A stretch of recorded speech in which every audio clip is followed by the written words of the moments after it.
Hey cosplayers! I frequently get the question, how do I seal EVA foam for my cosplays? Or, do I have to seal EVA foam? Why do I have to seal EVA foam?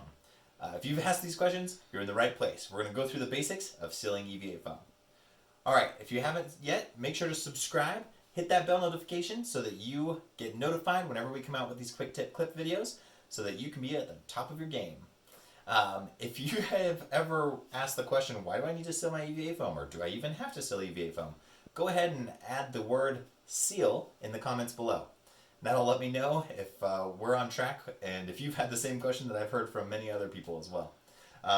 So without any further ado, let's jump in and talk about sealing EVA foam. So in a previous video, I covered a little bit the way that I go about sealing EVA foam. I'm going to give you a couple other options that you can do to be able to do so. I kind of showed you this example of what it looks like when you've sealed EVA foam and when you haven't, between kind of like a regular EVA foam and then between our what the foam, and kind of the difference that you'll see there. So to answer a couple questions here, do you have to seal EVA foam? The answer is not necessarily, but it helps in a lot of ways. Which we did mention in a previous video. If you go back and check out that one on painting EVA foam, we covered that process. So you don't have to, you can paint it. With regular EVA foam, it's going to absorb your paint a lot more. You're going to use a lot more paint trying to paint it. And it's going to be able to be more susceptible to cracking and different things like that when it flexes. But if you seal it, it will help increase the longevity and also give it more flex, the paint more flex. With our what the foam, you can see actually that without sealing it actually does pretty well. You can actually still get that nice glossy finish and everything like that, which is a harder finish to get, and different things, especially for something when it absorbs the paint more. But once again, it is even better. You get even a glossier, better sheen, more protection, more flex when you do that, even with what the foam. So that being said, sealing your foam process starts with heat sealing your foam. So if you take a look right here, this is a piece of foam that hasn't been sealed yet. I'm going to hit it with some heat, and you'll see that it's going to start to get a little bit shinier as I kind of hit it with the heat. Picking up on camera. Starting to see that? Yeah.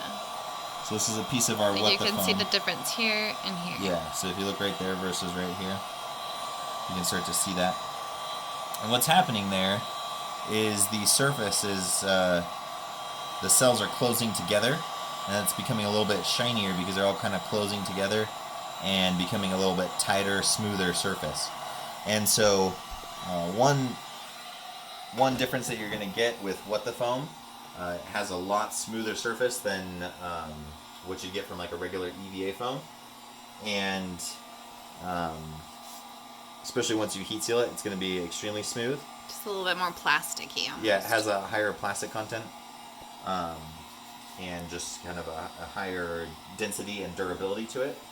And so you're going to get a smoother surface from that in general, just from your paint and your sealing process. So it starts with heat sealing. Then you're going to come in, like I mentioned in a previous video, I like to use Plastidip to seal and coat my EVA foam.